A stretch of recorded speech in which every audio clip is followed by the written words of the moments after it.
Fil-Buskett għaddejjin fl-aqwa tagħhom il-preparamenti għall-Festa tradizzjonali tal-Imnarja. Bejn nhar l-Erbgħa u nhar il-Ħamis li ġej, il-Buskett se jinbidel villaġġ agrikolu ta' ċelebrazzjoni ta' dak kollu li hu Malti.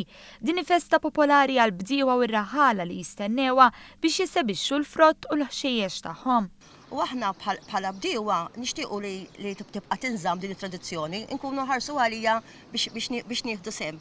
Il-Festa tal-Imnarja se tinfetaħ fit-28 ta' Ġunju fis-6 ta' filgħaxija, parata li titlaq minn fuq is-saqqajja u tidħol fil-Buskett.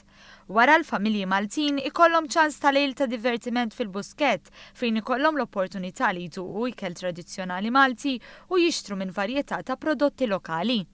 Fjum l-Imnarja se jkun hemm diversi annimali bħal baqar, naċ, moss, żwiemel, ħmier u klieb illi fost l-oħrajn se jipparteċipaw f'kompetizzjoni ta' żbuħija. Is-Segretarju Parlamentari għall-Bidja, Sajt u Drittijiet tal-Annimali Clint Camilleri tkellem dwar l-importanza li din il-festa tinżamm ħajja. Qal li hu se jkun qed jattendi għal din il-festa tradizzjonali biex jiltaqa' mal-bdiewa u r-raħħala u jisma' l-ħsibijiet u s-suġġerimenti tagħhom biex flimkien itejbu dan is-settur. Il-festi tal-Imnarja qed jiġu organizzati mill-istess Segretarjat Parlamentari u taqsima festi rurali u s-soċjetà agrarja.